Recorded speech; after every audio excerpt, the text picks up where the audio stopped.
चलिए, तो आज की क्लास में हम लोग स्टार्ट करते हैं विथ इंट्रोडक्शन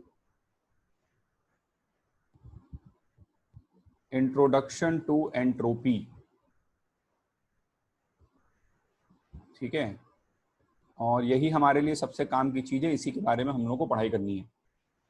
तो अब जैसा कि हमने पिछली क्लास में देखा था कि D Q reversible by T, ठीक है, का closed integral in a cyclic process ये 0 के बराबर आया था। और इसलिए हमने ऐसा बोला बच्चों कि इसका एक साइक्लिक प्रोसेस में इसका समेशन, इंटीग्रल मतलब क्या होता है समेशन, और गोला जो मार दिया उसका मतलब in a closed loop, in a closed path. ठीक है, तो इसका मतलब ये निकला था कि D Q reversible by T जो है वो क्या होना चाहिए, एक स्टेट फंक्शन होना चाहिए। ठीक है, it must be a state function. तो हमने एक नया स्टेट फंक्शन डिफाइन किया एस, जिसको हम लोग नाम देते हैं एंट्रोपी। ठीक है, इसको हम लोग नाम देते हैं entropy, such that ds, that is the change in entropy, is equals to dq reversible by t. So this is the mathematical definition of entropy. ठीक है, अब हम लोग थोड़ा सा और आज की क्लास में एंट्रोपी का मतलब समझते हैं और इसको अलग अलग नजरियों से, अलग अलग तरीकों से देखते हैं थोड़ा। तो सबसे पहले तो ये एंट्रोपी है क्या, व्हाट इज एस। तो एस के लिए एक जो बहुत जनरल डेफिनेशन इस्तेमाल की जाती है मोस्ट ऑफ द बुक्स में, हम लोग भी उसी से चलेंगे कि S इज बेसिकली, इसको डिफाइन इस तरह से किया जाता है कि it is a measure of the randomness, it is a measure of the randomness और रैंडमनेस, दिस इज S, और the disorder in the system. ठीक है, it is a measure of the randomness और the disorder of the system. जिस भी system का हम entropy नाप रहे हैं वो सिस्टम कितना डिसऑर्डर्ड है। ठीक है, क्योंकि अगर हम लोग डीएस के बारे में बात करें तो देखिए ये टेम्परेचर इन केल्विन है डिनोमिनेटर में। डीएस मतलब क्या है, चेंज इन एंट्रोपी। डिनोमिनेटर में टेम्परेचर इन केल्विन दिख रहा है तो वो तो ऑलवेज पॉजिटिव होगा, this quantity is always positive. ठीक है, तो डीएस पॉजिटिव कब आएगा, जब डीक्यू रिवर्सिबल की वैल्यू पॉजिटिव हो। और डीक्यू रिवर्सिबल की वैल्यू पॉजिटिव होने का सिंपली मतलब ये है कि heat absorb by the system. Q positive का मतलब है heat absorb by the system.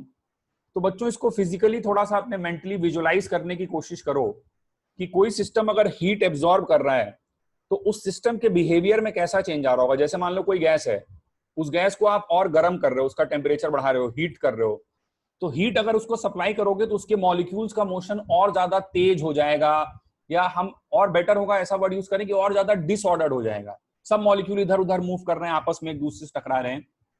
तो बेसिकली एंट्रोपी के फॉर्मूले में हमें डीक्यू दिखाई दे रहा है। डीक्यू का मतलब हीट है। ठीक है, डीक्यू का मतलब हीट है, और हीट हमने शुरू में ही ये बात विजुलाइज की हुई है कि heat is a random form of energy. कहीं पर भी हम लोग हीट करते हैं तो वहां पर रैंडमनेस या डिसऑर्डर, रैंडम बोले या डिसऑर्डर्ड वर्ड ज्यादा बेटर होगा, डिसऑर्डर फॉर्म ऑफ एनर्जी है। ठीक है, और कहीं पर भी हम लोग हीट सप्लाई करते हैं तो वहां पर डिसऑर्डर बढ़ता है। तो एक बेसिक पिक्चर एंट्रोपी की अपने मन में हमें ऐसे बनाना है कि it is the major of the disorder in the system.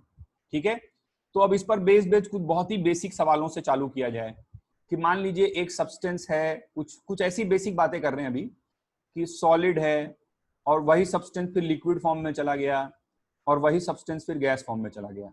तो solid, liquid, gas, these are the 3 states of matter.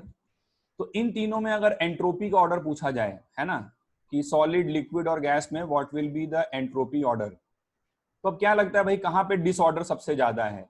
No doubt आप बोलोगे sir gas is the most disordered form of substance, तो गैस का disorder सबसे ज्यादा है, फिर liquid का है, फिर सॉलिड में तो फोर्सेज ऑफ अट्रैक्शन काफी स्ट्रांग होते हैं, इसलिए solid is relatively N ordered, मतलब सॉलिड में डिसऑर्डर कम है। ठीक है, तो उसकी एंट्रोपी कम है। तो this is the entropy comparison between solid, liquid and gas. अच्छा, फिर सपोज करिए कि हम लोग किसी सब्सटेंस को अगर हीट कर रहे हैं तो कभी भी कांस्टेंट वॉल्यूम पे ध्यान से सुनिए बात को, कांस्टेंट वॉल्यूम पे अगर हम लोग किसी सब्सटेंस का टेम्परेचर बढ़ा रहे हैं उसको हीट सप्लाई कर रहे हैं, गर्म कर रहे हैं, तो उससे एंट्रोपी हमेशा बढ़ेगी। जैसे तुम लिक्विड ही ले लो, लिक्विड को अगर तुम गर्म करोगे तो लिक्विड के मॉलिक्यूल्स का मोशन और डिसऑर्डर हो जाएगा। सॉलिड को भी अगर गर्म करोगे तो सॉलिड के मॉलिक्यूल्स तुम्हें मूव करते हुए एज सच दिखेंगे नहीं, लेकिन फिर भी कुछ वाइब्रेशन तो कर सकते हैं वो, ठीक है। तो वो मोशन जो है वो और तेज होगा। तो कभी भी हम लोग वॉल्यूम को कांस्टेंट करके किसी भी सब्सटेंस के लिए, फॉर एनी सब्सटेंस, अगर हीट कर रहे हैं, गर्म कर रहे हैं, तो इससे टेम्परेचर बढ़ाने, फॉर एनी सब्सटेंस अगर हम लोग टेम्परेचर बढ़ा रहे हैं तो एंट्रोपी इससे हमेशा उसकी इंक्रीज करेगी, ठीक है। इसको ऐसा भी बोला जाता है कि this term is related to thermal microstates. अब ये माइक्रोस्टेट्स वाली चीज क्या है ये हम लोगों को नहीं पढ़ना है, बट हल्का सा आपको बता देता हूं बस। वैसे तो ये अपने आप में बहुत डिटेल्ड कॉन्सेप्ट है, लेकिन हमारे कोर्स में, हमारे लेवल पे वो सब बात नहीं करनी है हमें। तो थर्मल माइक्रोस्टेट्स मतलब बेसिकली क्या हुआ कि टेम्परेचर बढ़ाने पे किसी भी मॉलिक्यूल का जो number of ways of kinetic energy का डिस्ट्रीब्यूशन है वो इंक्रीज करता है। मतलब जैसे आप सपोज करिए एक मॉलिक्यूल है, ठीक है, तो उस मॉलिक्यूल को अपनी काइनेटिक एनर्जी एक्स एक्सिस, मतलब एक्स कंपोनेंट, वाई कंपोनेंट और जेड कंपोनेंट के बीच में डिवाइड करनी है।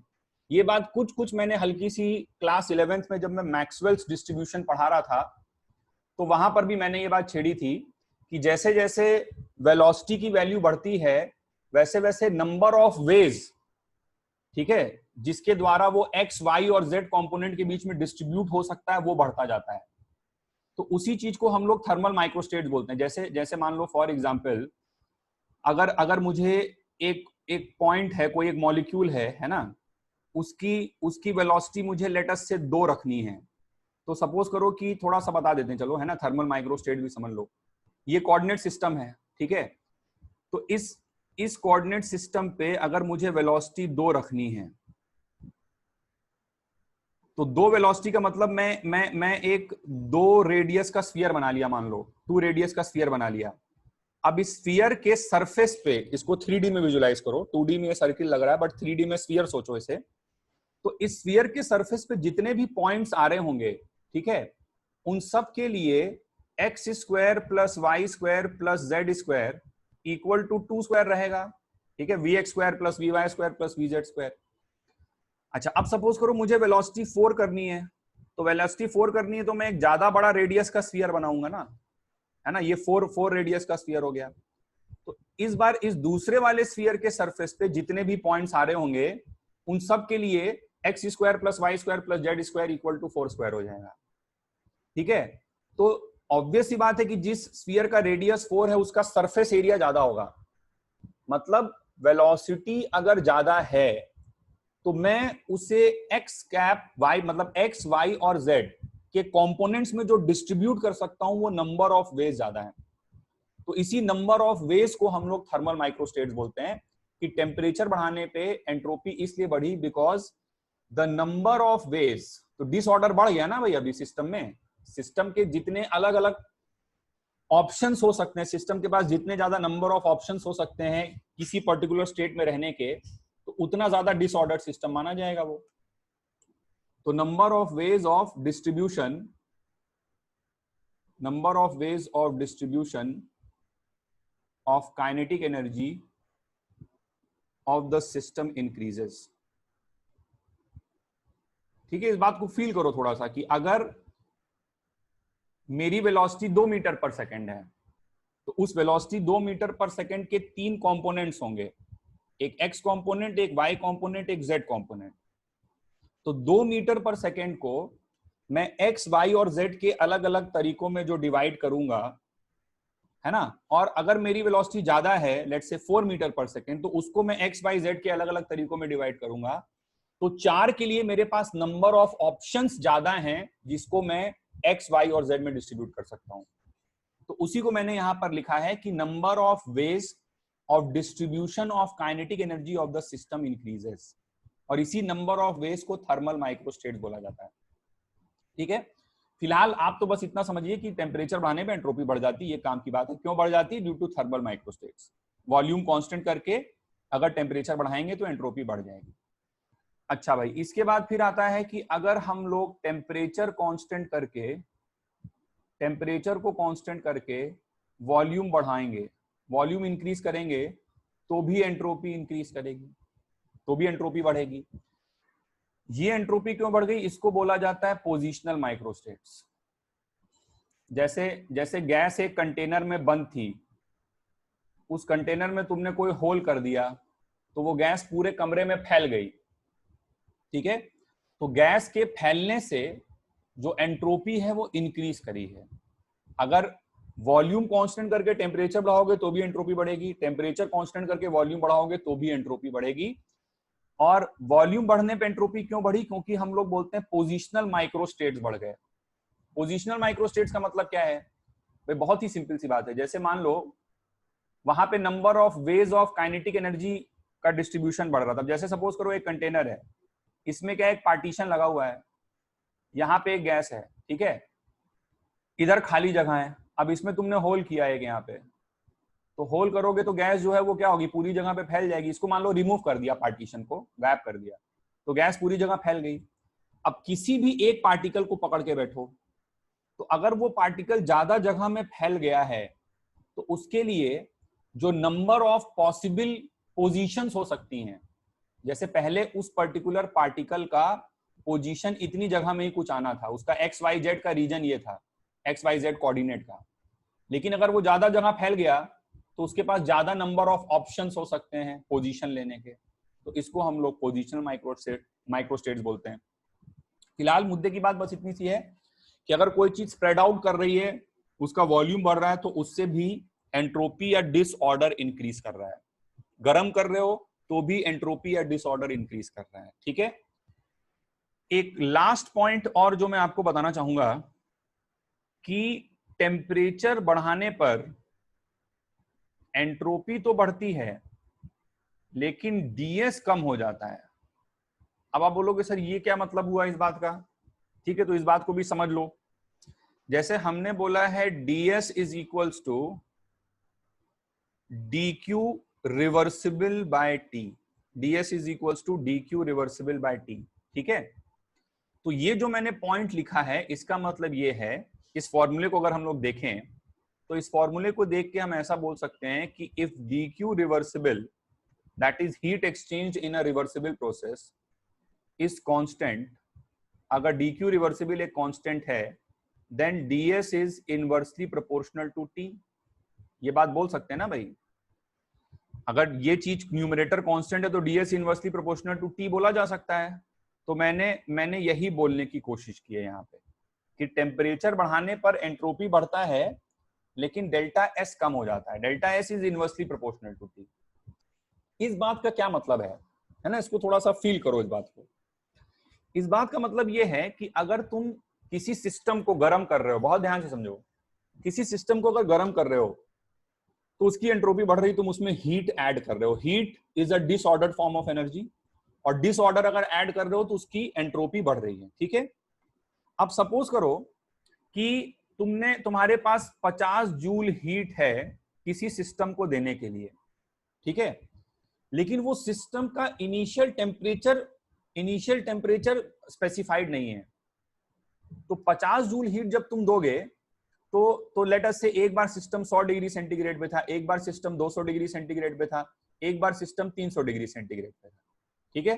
3 ऑप्शंस थे, 3 सेम टाइप के सिस्टम है लेकिन टेम्परेचर उनका अलग अलग है। सेम टाइप के हैं लेकिन टेम्परेचर अलग अलग है। तो तुमने एक बार इस वाले सिस्टम को 50 जूल हीट डाला, इसका एंट्रोपी बढ़ गया। तुमने एक बार इसको 50 जूल हीट डाला, इसका भी एंट्रोपी बढ़ गया। और तुमने एक बार इसको 50 जूल डाला, इसका भी एंट्रोपी बढ़ गया। लेकिन क्या तीनों का एंट्रोपी सेम अमाउंट से बढ़ा है? The answer is no. समझ गया ना बात को? एंट्रोपी तीनों का बढ़ा है लेकिन तीनों का एंट्रोपी सेम अमाउंट से नहीं बढ़ा है। जो सिस्टम पहले से कम टेम्परेचर पे था, ds is inversely proportional to t। जो सिस्टम पहले से कम टेम्परेचर पे था उसके लिए डेल्टा s मैक्सिमम आएगा, ठीक है? इस बात को हम लोग फिजिकली ऐसे विजुअलाइज भी कर सकते हैं। हम अगर सोचें, मतलब ये क्या कहना चाह रहा है कि जो सिस्टम में पहले से डिसऑर्डर कम है, जिस सिस्टम में पहले से डिसऑर्डर कम है, उसमें एक पर्टिकुलर अमाउंट ऑफ हीट जाकर ज्यादा तहलका मचाएगा, ज्यादा डिसऑर्डर को इंक्रीज करेगा। इसको तुम अपनी एवरीडे लाइफ में ऐसे रिलेट कर सकते हो जैसे मान लो तुम्हारे पास एक तालाब का बिल्कुल स्थिर पानी है, एकदम रुका हुआ, ठीक है, और तुम्हारे पास एक समुद्र का पानी है जिसमें ऑलरेडी वेव्स बन रही हैं। तो जो तालाब वाला पानी है वो बिल्कुल मतलब स्टैटिक है, रुका हुआ है, तालाब में भाई मूवमेंट वगैरह नहीं हो रहा, वहां डिसऑर्डर बहुत कम है, ठीक है। और दूसरा समुद्र का पानी है जहां पहले से बहुत ज्यादा डिसऑर्डर है, लहरें वहरें बन रही हैं। तुम्हारे पास एक एक पत्थर है, ठीक है, तो तुम्हारे पास एक फिक्स्ड अमाउंट ऑफ एनर्जी है। उस पत्थर को तुमने एक बार तालाब में डाला और एक बार उसी पत्थर को तुमने समुद्र में डाला, तो कहां पे उस पत्थर का इफेक्ट जल्दी नोटिस कर लोगे तुम? ऑब्वियसली तालाब में। भाई तालाब में वो पत्थर जैसी गिरेगा तुम्हें तुरंत दिखाई देगा, डिस्टर्बेंस डिसऑर्डर प्रोड्यूस हुआ है, वेव्स उठेंगी, वो ट्रैवल करते हुए जाएंगी। लेकिन उसको समुद्र के पानी में जहां पहले से ही तूफान उठ रहा है, वहां पे तुम एक पत्थर फेंकोगे तो पत्थर जाके क्या कर पाया ये तुम देख नहीं पाओगे, तुम्हें उतना ऑब्वियस नहीं होगा, ठीक है। तो उस सेम पत्थर ने, सेम अमाउंट ऑफ एनर्जी ने दो अलग अलग जगह पे जो इंक्रीज इन डिसऑर्डर कॉज किया वो अलग अलग है। तो मैं बेसिकली ये कहना चाह रहा हूं कि अगर सिस्टम में पहले से ही, जिस सिस्टम का टेम्परेचर ज्यादा है उस सिस्टम का डिसऑर्डर पहले से ही ज्यादा है, तो वहां पे एक सम अमाउंट ऑफ हीट अगर जाएगा तो वो उतना ज्यादा एंट्रोपी में इंक्रीज नहीं कर पाएगा जितना एक ऐसे सिस्टम में जिसका डिसऑर्डर कम है। तो ये मतलब है ds is inversely proportional to t होने का। चलिए तो हम लोग आगे बढ़ते हैं और नेक्स्ट हम लोग बच्चों डिस्कस करते हैं अबाउट एंट्रोपी कैलकुलेशन।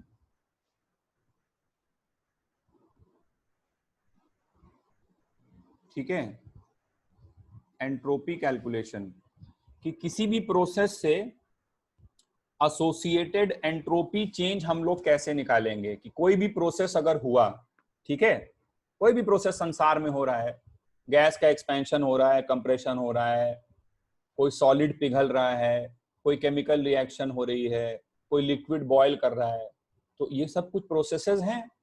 तो प्रोसेसेस हो रहे हैं तो कुछ डिसऑर्डर में चेंज हो रहा है, भाई कोई चेंज आ रहा है, there is some change in disorder. तो उस प्रोसेस का हम लोग डिसऑर्डर में या एंट्रोपी में आने वाला, बार बार मैं डिसऑर्डर नहीं बोलूंगा, एंट्रोपी बोलूंगा उसे। तो उस प्रोसेस से जुड़ा हुआ एंट्रोपी चेंज हम लोग कैसे निकालेंगे। तो कोई भी प्रोसेस क्या होता है, process is an interaction between a system and a surrounding, ठीक है। तो किसी भी प्रोसेस से होने वाला जो टोटल एंट्रोपी चेंज है उसको डेल्टा एस टोटल बोला जाता है, और इसे हम लोग निकालते हैं एज कि प्रोसेस में क्या हुआ, कुछ सिस्टम में चेंज आया और कुछ सराउंडिंग में चेंज आया। तो डेल्टा एस टोटल को हम लोग रिप्रेजेंट करते हैं as delta S system plus the delta S surrounding. इस तरह से निकाला जाता है, ठीक है, टोटल एंट्रोपी चेंज।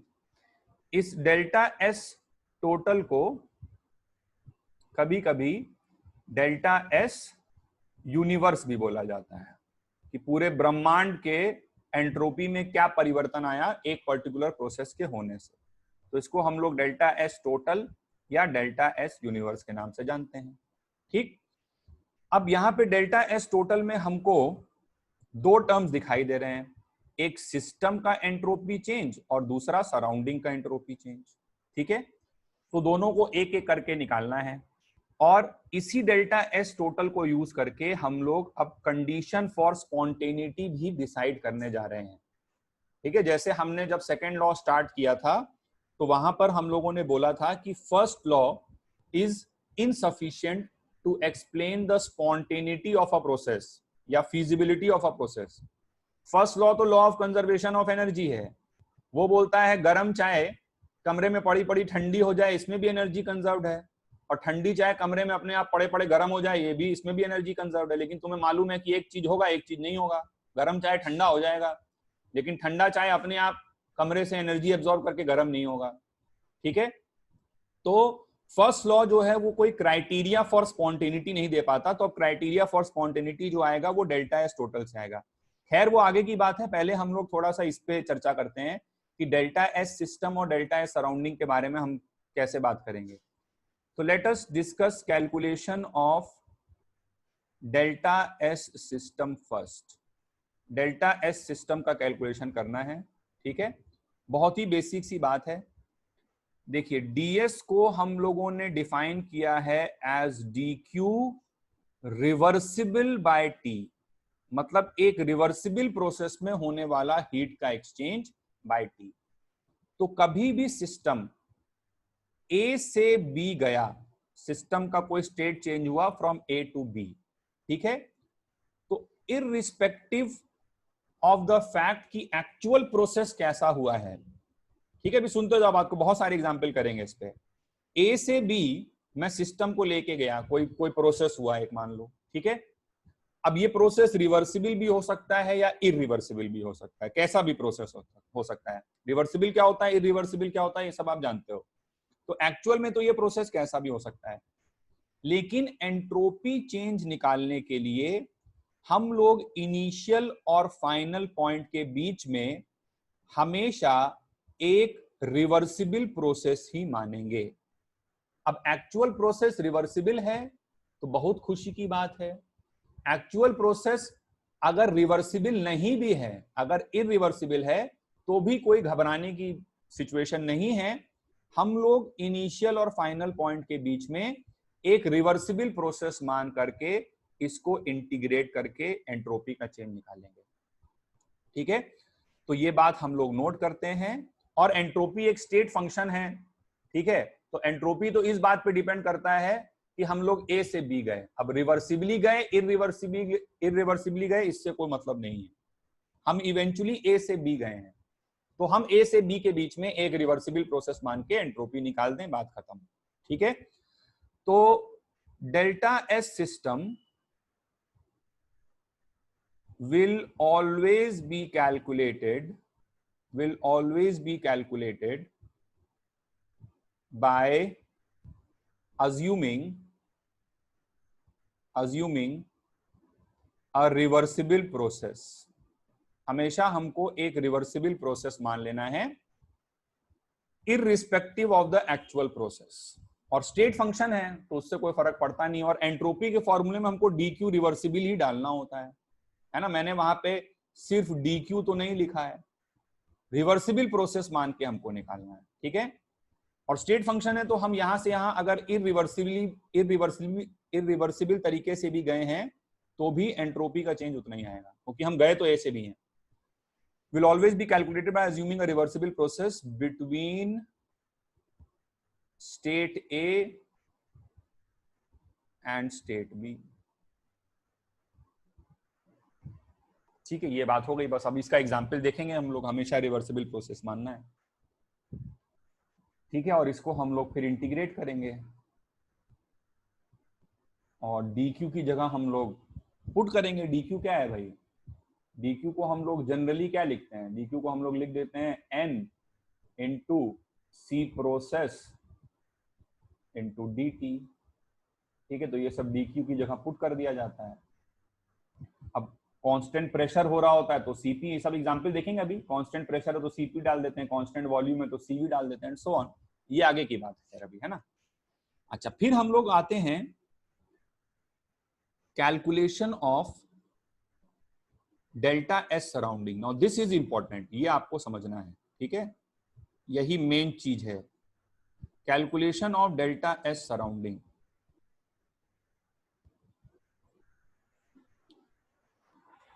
अब डी एस सराउंडिंग हमें निकालना है, तो डी एस सराउंडिंग को, ठीक है, डीएस की डेफिनेशन क्या है, D Q reversible by T. तो इस डेफिनेशन को अब मैं सराउंडिंग के लिए लगाने जा रहा हूं। तो डीएस सराउंडिंग, मैंने मतलब बेसिकली मैंने क्या किया कि DS is equals to D Q reversible by T है, और इसी को बच्चों मैंने सराउंडिंग के लिए लगा दिया। तो D Q reversible surrounding by T surrounding, ये मैंने कर दिया। मतलब बेसिकली मैं सराउंडिंग के लिए बस बात कर रहा हूं, ठीक है।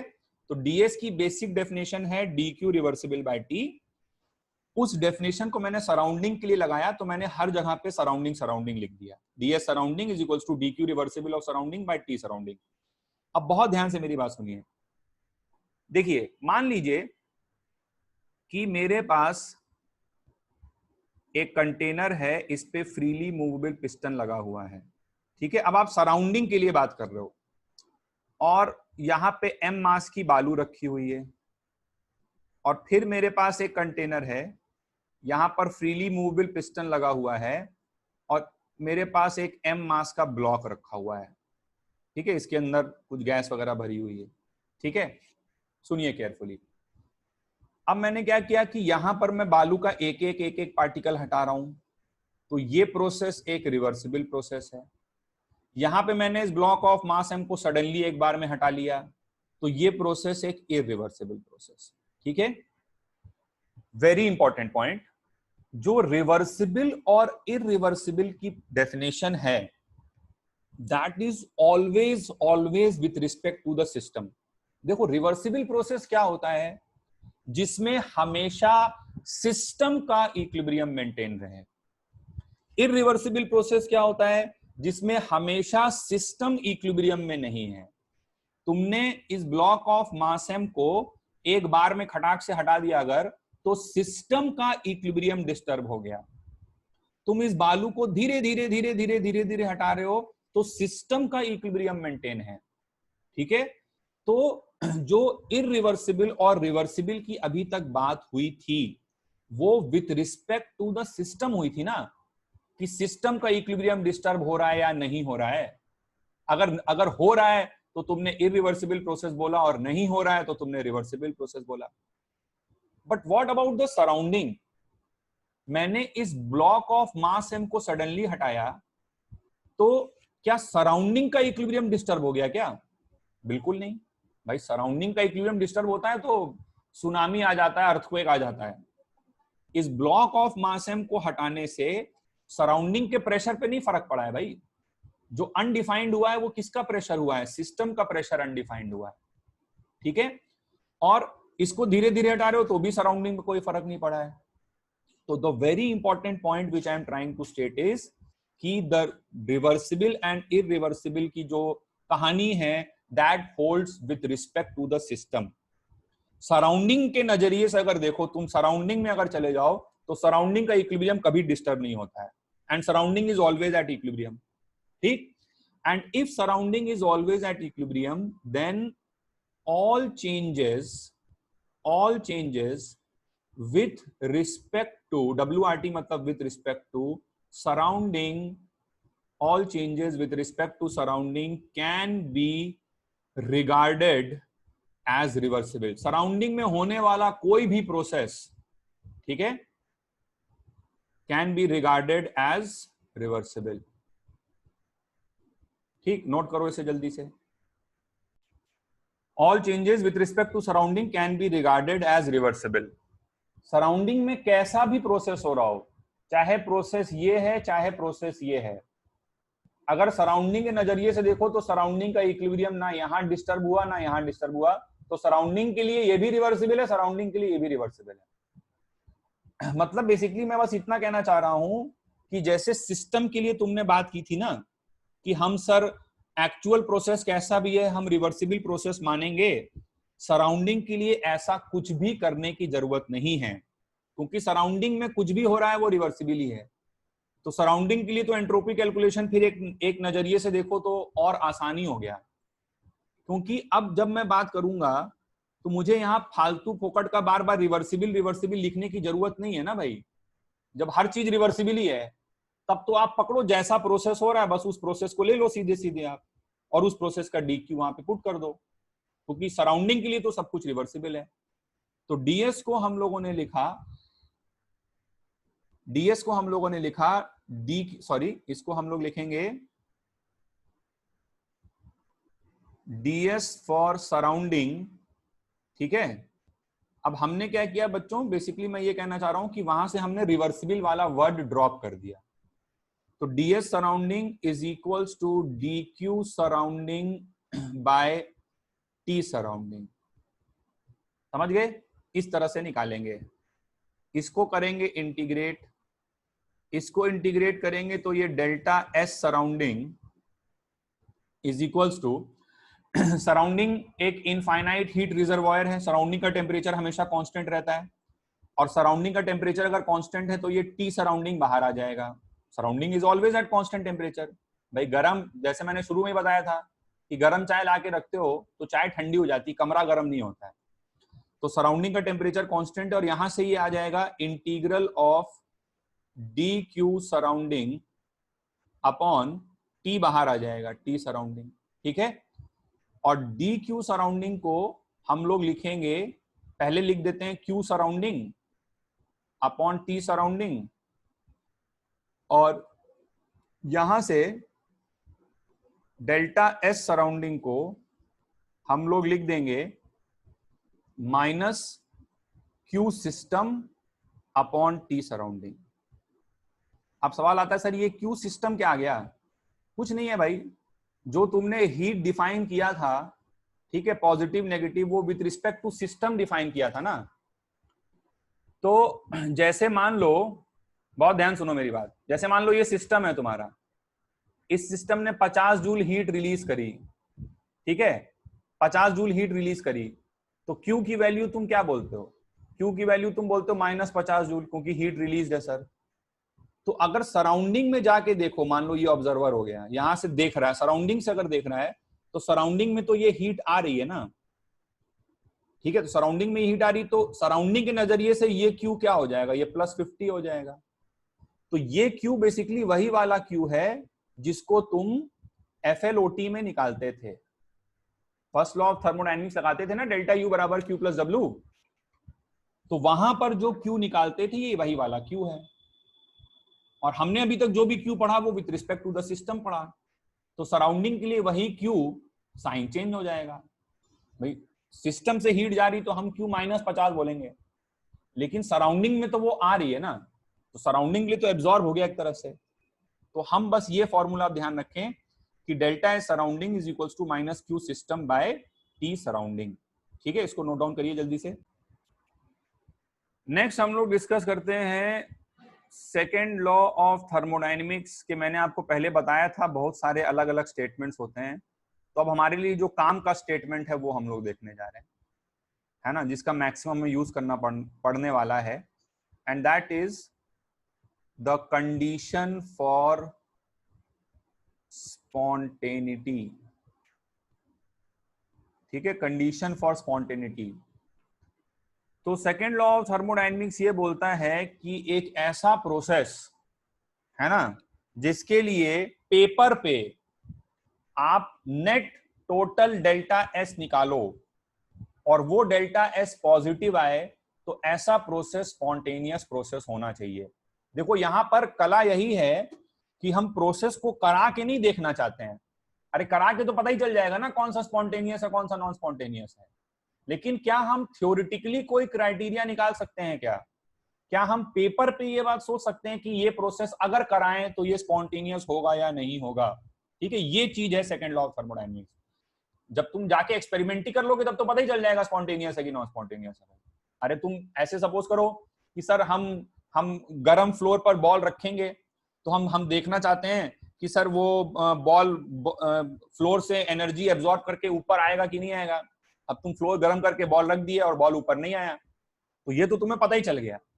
लेकिन सेकेंड लॉ ऑफ थर्मोडायनेमिक्स की ब्यूटी ये है कि बिना फ्लोर को गर्म किए हुए, है ना, बिना ये एक्सपेरिमेंट कराए हुए हम पेपर पे कोई कंडीशन निकाल सकते हैं क्या? ठीक है, तो यही चीज है। तो सेकेंड लॉ ऑफ थर्मोडायनेमिक्स ये बोलता है कि एक ऐसा प्रोसेस जिसमें पेपर पे अगर कैलकुलेशन किया जाए और ब्रह्मांड का नेट डिसऑर्डर बढ़ जाए, ब्रह्मांड का मतलब यूनिवर्स का, डेल्टा एस टोटल की मैं बात कर रहा हूं, तो कोई भी एक ऐसा प्रोसेस जिसके लिए डेल्टा एस टोटल पॉजिटिव है, ग्रेटर देन 0 है, तो वो प्रोसेस स्पॉन्टेनियस होगा, क्योंकि ओवरऑल सिस्टम प्लस सराउंडिंग का टेंडेंसी होगा डिसऑर्डर बढ़ाने का। ठीक है, क्योंकि ये बात हमने पहली क्लास में भी हल्का हल्का फील करी थी कि ऑर्डर से डिसऑर्डर की तरफ जाना चाहता है, ऑर्डर से डिसऑर्डर की तरफ, ये एक स्पॉन्टेनियस डायरेक्शन है। डिसऑर्डर से ऑर्डर की तरफ आना ये एक नॉन स्पॉन्टेनियस डायरेक्शन है। ठीक है, तो फॉर एनी प्रोसेस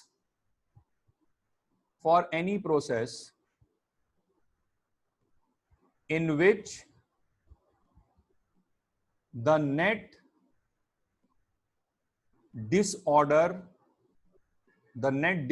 से मतलब यहां पर क्या है? Entropy. the net disorder of the universe increases, in which the net disorder of the universe increases the process will be spontaneous. The process will be spontaneous. मतलब अगर उस प्रोसेस के होने से ब्रह्मांड में नेट डिसऑर्डर बढ़ रहा है तो वो प्रोसेस स्पॉन्टेनियस होगा, है ना। और ये ध्यान दीजिए कि मैंने the entropy of the universe बोला है, मैंने सिस्टम या सराउंडिंग नहीं बोला है, हमें ओवरऑल चेंज देखना है, ठीक है। तो अब यहां से हमारे पास आ गई कंडीशन फॉर स्पॉन्टेनिटी, आज से आ गया है ना, इसी से हमको अब आगे पढ़ाई करना है। कंडीशन फॉर स्पॉन्टेनिटी क्या आया भाई? कंडीशन फॉर स्पॉन्टेनिटी हमारे पास ये आया, तो यहां से हमारे पास कंडीशन फॉर स्पॉन्टेनिटी आती है। कंडीशन फॉर स्पॉन्टेनिटी ये है कि अगर किसी प्रोसेस का डेल्टा एस टोटल, और टोटल मतलब आप जानते हो, ग्रेटर देन 0 है, पेपर पे निकाला गया, ठीक है, तो उसका delta S total greater than 0 आया, तो इसका मतलब इस प्रोसेस के होने पर पूरे ब्रह्मांड में ओवरऑल डिसऑर्डर बढ़ेगा। ऑर्डर से डिसऑर्डर की तरफ हम लोग जा रहे हैं, तो नेट ऑर्डर से डिसऑर्डर की तरफ अगर जा रहे हैं तो ऐसा होना संभावित है, स्पॉन्टेनियस प्रोसेस है, ये प्रोसेस अपने आप हो जाएगा, इसको किसी ड्राइविंग फोर्स की जरूरत नहीं पड़ेगी। अगर किसी प्रोसेस के लिए हम डेल्टा एस टोटल निकाले और ये 0 आ गया, मतलब इस प्रोसेस के होने से एंट्रोपी में कोई चेंज नहीं आया, तो ये प्रोसेस हो या ना हो कोई फर्क नहीं पड़ता है, या ऐसे बोला जाए कि ये प्रोसेस जो है वो इक्विलिब्रियम पर है, ठीक है। मतलब दिस इज इक्विलिब्रियम, मतलब इक्विलिब्रियम है, हो भी जाएगा तो भी कुछ नहीं, नहीं भी होगा तो भी कुछ, मतलब इस तरह से समझो कि फॉरवर्ड डायरेक्शन में एंट्रोपी चेंज और बैक, फॉरवर्ड डायरेक्शन में जाने और बैकवर्ड डायरेक्शन में आने का एंट्रोपी चेंज मतलब सेम है ना। जैसे आप ऐसे समझो ना, ए से बी अगर जा रहे हो तो स्टेट ए से स्टेट बी गए, तो यहां से यहां जाने पे एंट्रोपी बढ़ गई, तो ये स्पॉन्टेनियस डायरेक्शन हो गया, ठीक है। लेकिन अगर यहां से यहां गए और यहां से यहां गए, सेम एंट्रोपी आ रही है, तो इधर भी जाना इधर भी जा सकता है, इधर भी जा सकता है, दोनों में इक्वली लाइकली है, तो इस कंडीशन को इक्विलिब्रियम कंडीशन बोलते हैं। और अगर डेल्टा एस टोटल नेगेटिव आया तो इसका मतलब यहां तो उल्टा काम हो रहा है भाई, यहां हम लोग एंट्रोपी घटा रहे हैं, और एंट्रोपी घटाना मतलब हम लोग डिसऑर्डर से ऑर्डर की ओर आने की कोशिश कर रहे हैं, डिसऑर्डर से ऑर्डर की ओर आने की कोशिश कर रहे हैं, तो such a process will be non spontaneous. Non spontaneous का ये मतलब नहीं कि हो नहीं सकता है, होएगा, लेकिन अपने आप नहीं हो सकता है, एक कांस्टेंट एक्सटर्नल ड्राइविंग एजेंट की जरूरत है, तब ये प्रोसेस होता है, ठीक है। तो डेल्टा एस टोटल नेगेटिव मतलब such a process is non spontaneous. तो अब आइए हम लोग कुछ सिचुएशंस में जरा डेल्टा एस का और कैलकुलेशन करते हैं। तो बहुत सिंपल सिंपल बेसिक एग्जांपल्स पहले करते हैं। तो मैं सिंपली एक आइसोथर्मल एक्सपेंशन मान लेता हूं, आइसोथर्मल एक्सपेंशन, ठीक है, आइसोथर्मल एक्सपेंशन। तो आइसोथर्मल एक्सपेंशन अगर हम लोग बात करें तो मान लो बच्चों मेरे पास एक कंटेनर है, ठीक है, लेट अस से पहले मैं रिवर्सिबल कर रहा हूं, तो रिवर्सिबल का मतलब क्या है? Always equilibrium, reversible means always equilibrium. तो मान लो मेरे पास यहां पे गैस भरी हुई है और इस पर मैंने m मास की बालू रखी हुई है, मैं धीरे धीरे धीरे धीरे धीरे धीरे धीरे धीरे एक एक बालू का पार्टिकल धीरे धीरे करके हटा रहा हूं, ठीक है। तो बहुत ग्रेजुअली ये सिस्टम एक्सपैंड करता जा रहा है। अच्छा, अब इसके लिए मैं डेल्टा एस टोटल निकालना चाहता हूं। पहले तो ये इक्विलिब्रियम पे है, रिवर्सिबल प्रोसेस मतलब क्या होता है भाई? ऑलवेज इक्विलिब्रियम ना। तो ये बात तो मुझे समझ में आई गई कि इस प्रोसेस के लिए डेल्टा एस टोटल 0 होना चाहिए, ठीक है, वो अभी हम निकाल के देख लेंगे। बट आंसर मतलब अगर हम सेकेंड लॉ ऑफ थर्मोडायनेमिक्स को 1 मिनट के लिए यूज कर लें तो डेल्टा एस टोटल 0 आना चाहिए, क्योंकि रिवर्सिबल प्रोसेस है, हमेशा equilibrium her point of the process पर मेंटेन्ड है, ठीक है, ऑलवेज एट इक्विलिब्रियम वाला प्रोसेस, ठीक है। तो डेल्टा एस टोटल हमारा 0 है, अभी हम ऐसी मान लिए, सेकंड लॉ ऑफ थर्मोडायनेमिक्स, अभी प्रूव भी करते हैं हम लोग। तो पहले हम लोग निकालते हैं डेल्टा एस सिस्टम। तो ds is equals to dq reversible by t हम लोग लिखेंगे, ठीक है। इसको हम लोग इंटीग्रेट करेंगे, और इसको हम लोग इंटीग्रेट करेंगे तो यहां से हमारे पास आ जाएगा कि delta S system is equals to, और ये प्रोसेस कैसा हो रहा है, ये रिवर्सिबल प्रोसेस ही है, ठीक है। और आइसोथर्मल हमने माना है तो टेम्परेचर कांस्टेंट है भाई। आइसोथर्मल में क्या होता है, जितना वर्क करता है उतना सेम अमाउंट ऑफ हीट वो सराउंडिंग से एब्जॉर्ब कर लेता है। ये चीज हमने पढ़ी थी, जितना वर्क करता है उतना same amount of heat surrounding से एब्जॉर्ब करता है। तो ये प्रोसेस रिवर्सिबली है, तो और टी कांस्टेंट है, तो डेल्टा एस सिस्टम जो है वो हमारे पास आ रहा है क्यू रिवर्सिबल बाय टी। ये डेल्टा एस सिस्टम आया। अभी सुनते जाओ बात को। और डेल्टा एस सराउंडिंग की बात की जाए तो डेल्टा एस सराउंडिंग तो होता है माइनस क्यू बाई टी, और जो एक्चुअल प्रोसेस जैसा है उसी का क्यू हमें पुट कर देना होता है। तो यहां पे एक्चुअल प्रोसेस हमने कैसा माना है, रिवर्सिबल प्रोसेस माना है। तो डेल्टा एस सराउंडिंग को मैं पुट कर दूंगा minus Q reversible by T. Actual process reversible है तो उसका क्यू क्या कहलाएगा, यहां पे जो क्यू एक्सचेंज हुआ इस क्यू को क्यू रिवर्सिबल बोलोगे ना बेटा, क्योंकि ये प्रोसेस कैसा माना है तुमने, रिवर्सिबल प्रोसेस माना है, ठीक है। और अगर तुम लोग डेल्टा एस टोटल कर दोगे तो डेल्टा एस टोटल की वैल्यू 0 आ जाएगी, ठीक है। ये हो गया रिवर्सिबल के लिए। लेकिन अगर यहीं पर हम लोग एक लेट अस से irreversible isothermal expansion, irreversible isothermal expansion अगर हम लोग कंसीडर करें, तो अब आप मानिए कि हमारे पास एक कंटेनर है, इस कंटेनर पे एक फ्रीली मूवेबल पिस्टन लगा हुआ है, ऊपर ब्लॉक ऑफ मास एम रखा है, ठीक है। और हमने सडनली इस ब्लॉक ऑफ मास एम को रिमूव कर दिया। तो मुझे ये बताओ कि जैसे ही मैं ब्लॉक ऑफ मास एम को रिमूव करूंगा तो क्या होगा भाई, गैस का एक्सपेंशन होगा, ठीक है। And this is a spontaneous process, क्योंकि एक बार चालू करने के बाद मुझे और किसी एक्सटर्नल ड्राइविंग फोर्स की जरूरत नहीं पड़ेगी। जैसे मैं ब्लॉक ऑफ मास एम हटा दूंगा गैस अपने आप एक्सपेंड करेगी। ड्राइविंग फोर्स का मतलब होता है कि through out the process driving force लगना चाहिए। जैसे अगर मैं गैस को कंप्रेस कर रहा हूं तो ये एक नॉन स्पॉन्टेनियस प्रोसेस, क्योंकि लगातार मुझे प्रेशर लगा के रखना पड़ेगा, ठीक है। जैसे ही मैंने प्रेशर रिमूव किया वापस से वो रिबाउंड कर जाएगा। तो इररिवर्सिबल आइसोथर्मल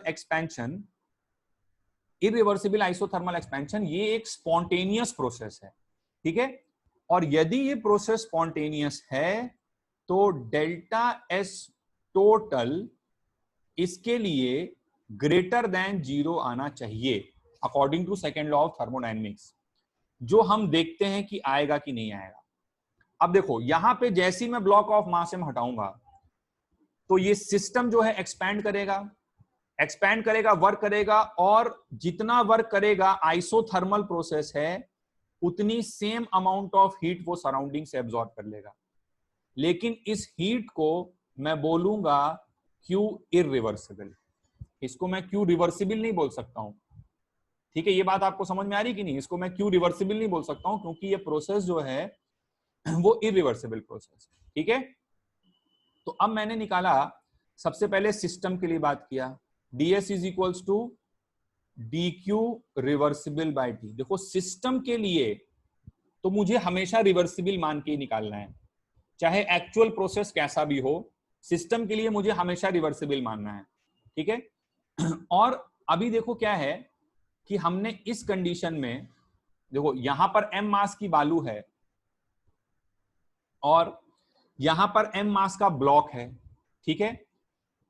इनिशियल और फाइनल कंडीशन तो वही रहने वाली है, बस ऊपर वाले केस में हम लोग क्या कर रहे हैं, धीरे धीरे बहुत सारे स्टेज से जा रहे हैं। इसमें हम लोग क्या कर रहे हैं, नीचे वाले में हम एक बार में चले जा रहे हैं।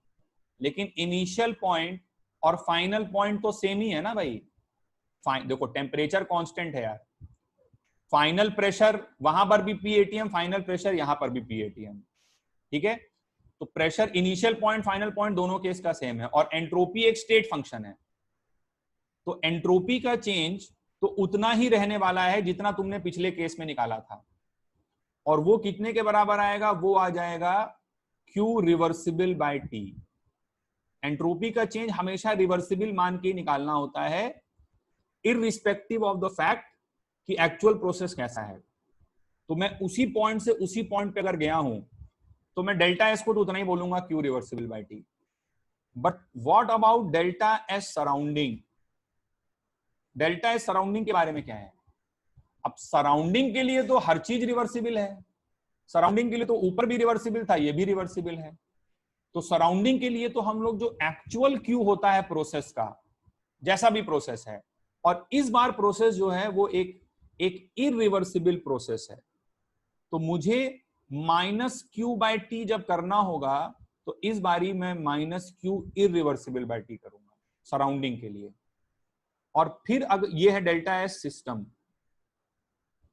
फिर अगर मैं delta S system plus delta S surrounding करूंगा तो मेरे पास डेल्टा एस टोटल आएगा, which will be equals to 1 by T Q reversible minus Q irreversible. और अगर आपको फर्स्ट लॉ थोड़ा मोड़ा याद है तो आपको यह बात समझ में आ जानी चाहिए तुरंत कि ये क्वांटिटी ग्रेटर देन 0 होगी, क्योंकि रिवर्सिबल वाले केस में इनफाइनाइट स्टेजेस में वर्क हो रहा है, ज्यादा वर्क हो रहा है, तो ज्यादा वर्क हो रहा है तो ज्यादा हीट एब्जॉर्ब कर रहा है। इरिवर्सिबल वाले केस में सिंगल स्टेज में एक्सपेंशन है, कम वर्क हुआ तो कम हीट एब्जॉर्ब किया, क्योंकि आइसोथर्मल एक्सपेंशन में जितना वर्क होता था उतना same amount of heat surrounding से एब्जॉर्ब करता था। ठीक है, same amount of heat surrounding से एब्जॉर्ब करता था। तो रिवर्सिबल में ज्यादा वर्क है तो ज्यादा हीट एब्जॉर्ब होती है, तो इसलिए ये वाली क्वांटिटी ग्रेटर देन 0 होगी और इसलिए डेल्टा एस टोटल भी ग्रेटर देन 0 आएगा।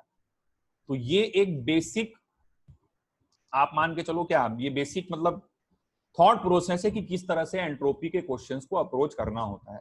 ठीक है, तो इतना एक बार आप लोग पहले जल्दी से नोट डाउन करिए। अब नेक्स्ट बच्चों देखो, हम लोग काम ये करते हैं कि एंट्रोपी से रिलेटेड काफी सारे डिस्कशन हमने कर लिए, लेकिन हमारे सामने जो मेजॉरिटी क्वेश्चंस रहेंगे एग्जाम में वो रहेंगे आइडियल गैस के लिए। ठीक है, और हम लोग देख रहे हैं कि डेल्टा एस सराउंडिंग के लिए तो हमें कुछ नहीं करना है, सिंपली जो भी प्रोसेस है, जैसा भी प्रोसेस है, दिमाग ही नहीं लगाना है कि रिवर्सिबल है कि इरिवर्सिबल है, क्या है जो भी है उस प्रोसेस का हम लोग जो क्यू निकालते थे फर्स्ट लॉ ऑफ थर्मोडायनेमिक्स में, है ना, उस क्यू का माइनस क्यू बाय टी कर देना है, where T is the temperature of the surrounding. ठीक है, तो डेल्टा एस सराउंडिंग निकल जाएगा। अब डेल्टा एस सिस्टम की बात आती है। डेल्टा एस सिस्टम हम लोग बोल रहे हैं कि हमको रिवर्सिबल मानना है, चाहे एक्चुअल प्रोसेस जैसा भी हो रहा हो, क्योंकि एंट्रोपी स्टेट फंक्शन है ना, और उसके फॉर्मूले में D Q reversible by T है, तो हमें रिवर्सिबल प्रोसेस मान के निकालना होगा। तो अब मैं क्या करने जा रहा हूं कि आइडियल गैस के लिए मैं तुमको एक फॉर्मूला डिराइव करके दे देता हूं, उस फॉर्मूले को तुम लोग याद कर लो। ठीक है, और चाहे जैसा भी प्रोसेस हो, चाहे जैसा कुछ भी हो जाए, ठीक है, रिवर्सिबल इरिवर्सिबल ये सब टेंशन तुम्हारी खत्म आज के बाद। ठीक है, अगर इस फॉर्मूले को याद कर लोगे तो calculation of delta S system of नहीं for ideal gas. Ideal gas के लिए डेल्टा एस सिस्टम निकालने का चुपचाप से एक फॉर्मूला हम लोग याद कर लेंगे। अब उसके बाद प्रोसेस आइसोथर्मल है, आइसोबारिक है, एडियाबैटिक है, आइसोकोरिक है, या इनके अलावा कोई अनाप शनाप प्रोसेस है, उसमें भी रिवर्सिबल है कि इरिवर्सिबल, कुछ नहीं सोचना है, हमको बस ये फॉर्मूला याद करना है, delta S system for ideal gas, ताकि हमारे दिमाग पे लोड कम रहे। अब चलो जल्दी से पहले डिराइव कर देते हैं, फिर उसके बाद और बताते हैं। तो ds is equals to D Q reversible by T, ये फॉर्मूला होता है, ये तो बेसिक एंट्रोपी का मीनिंग है। अच्छा, अब हम लोग फर्स्ट लॉ लगाएं, तो du is equals to D Q plus D W, हमको रिवर्सिबल प्रोसेस मानना है। ठीक है, तो डी क्यू रिवर्सिबल को हम लोग लिख सकते हैं du, भाई du तो उतना ही रहेगा क्योंकि du तो स्टेट फंक्शन है। रिवर्सिबल इरिवर्सिबल के हिसाब से चेंज कौन लोग होते हैं, हीट और वर्क चेंज होते हैं। ठीक है, तो du minus D W reversible हमने ऐसा लिख दिया, फर्स्ट लॉ लगा रहे हैं बेसिकली, है ना। अच्छा, फिर हम लोगों ने क्या किया, D Q reversible is equals to D U, और रिवर्सिबल प्रोसेस है तो रिवर्सिबल प्रोसेस का डी डब्ल्यू को हम लोग माइनस पी डीवी लिख देते हैं ना, पी एक्सटर्नल की जगह पर पी पुट कर देते हैं रिवर्सिबल के लिए, तो डी डब्ल्यू की जगह पे माइनस पी डीवी सोचो, तो माइनस माइनस मिलकर क्या हो जाएगा, प्लस पी डीवी हो जाएगा। ये पी किसका है, गैस का प्रेशर है, और गैस का प्रेशर इसलिए पुट कर दिए क्योंकि रिवर्सिबल प्रोसेस माने हैं, नहीं तो DW माइनस P एक्सटर्नल होता है, लेकिन P एक्सटर्नल की जगह गैस का प्रेशर पुट कर दिए। तो यहां से आ गया DQ reversible is equals to, ideal gas के लिए DU को हमेशा चाहे कुछ भी हो जाए NCV/dt लिखा जा सकता है, और इसकी जगह PdV पुट कर दिए, P मतलब गैस का प्रेशर है, ठीक है। चलो तो यहां से DS की वैल्यू आ गई NCV/dt plus PdV upon T, ये आई DS की वैल्यू, ठीक है। यहां से DS की वैल्यू आ गई NCV/dt/T प्लस P की जगह पर हम लोग रख दिए, P/T की जगह पर P आइडियल गैस है तो P की जगह पे nRT/V रखे, तो nRT/V रखे तो TT कट गया, तो ये nR/V/dV ऐसा आ गया, ठीक है। इसको हम लोग कर दिए इंटीग्रेट, इसको हम लोग इंटीग्रेट किए T1 से लेकर के T2 तक, और इसको हम लोग इंटीग्रेट किए V1 से लेकर के V2 तक, ठीक है। तो यहां से हमारे पास बन गया, ध्यान से देख लो, यहां से हमारे पास बन गया delta S system for ideal gas is equals to NCV ln of, NCV constant रहेगा ना, बाहर चला जाएगा, और dx/x का इंटीग्रल ln x बन जाएगा, NCV ln of T2/T1 plus NR ln of V2/V1, ठीक। बस इस फॉर्मूले को बिल्कुल सीधे सीधे रट्टा मार लीजिए, कैसा भी प्रोसेस हो रहा हो आइडियल गैस के लिए, आप इस फॉर्मूले से डेल्टा एस सिस्टम निकाल लोगे, और delta S surrounding minus Q/T करके निकाल दोगे, दोनों को जोड़ दोगे, दोनों को जोड़ दोगे तो पता चल जाएगा वो 0 से बड़ा आ रहा है, 0 आ रहा है, नेगेटिव आ रहा है, जो भी आ रहा है, तो उसके बाद स्पॉन्टेनिटी की कंडीशन भी आ जाएगी, हो गया बात। इस फॉर्मूले को थोड़ा सा और अगर एनालाइज करें, थोड़ा सा एंट्रोपी का और मीनिंग समझने की अगर बात करें, तो देखिए यहाँ पे हमें दिख रहा है कि ये वाला टर्म क्या बोल रहा है, ये बोल रहा है गर्म करोगे तो एंट्रोपी बढ़ जाएगी, तो गर्म करोगे तो एंट्रोपी बढ़ जाएगी, मतलब ये किसके बारे में बात कर रहा है, थर्मल माइक्रोस्टेट्स, जो मैंने शुरू में बताया था तुम्हें, ठीक है। और ये वाला टर्म क्या बोल रहा है, ये वाला टर्म बोल रहा है वॉल्यूम बढ़ाओगे तो एंट्रोपी बढ़ जाएगी, ठीक है। तो ये किसके बारे में बात कर रहा है, ये बात कर रहा है पोजिशनल माइक्रोस्टेट्स के बारे में, ये बात भी मैंने शुरू में बताई थी तुम्हें। तो बस ये डेल्टा एस सिस्टम हो गया, अब इसके लिए निकालते रहो जो भी प्रोसेस के लिए जैसे भी निकालना है ना। तो ये फॉर्मूला है NCV ln T2/T1 plus NR ln V2/V1 delta S system. तो अब हम लोग कुछ एक्चुअल प्रोसेसेस के लिए, अच्छा ठीक है चलो आज यहीं तक करते हैं, अब फिर कंप्लीट नहीं हो पाएगा। तो ये हम लोगों ने आइडियल गैस के लिए फॉर्मूला डिराइव कर लिया है। नेक्स्ट क्लास में हम लोग आइडियल गैस के लिए, हम लोग को वैसे तो प्रोसेसेस बहुत सारे होते हैं, लेकिन कुछ major important processes, isothermal, isobaric, isochoric, है ना, एडियाबैटिक, उनके लिए हम लोग ये फॉर्मूला लगा लगा के जल्दी से कुछ सवाल कर लेंगे, and then we will move to entropy calculation for phase transformation.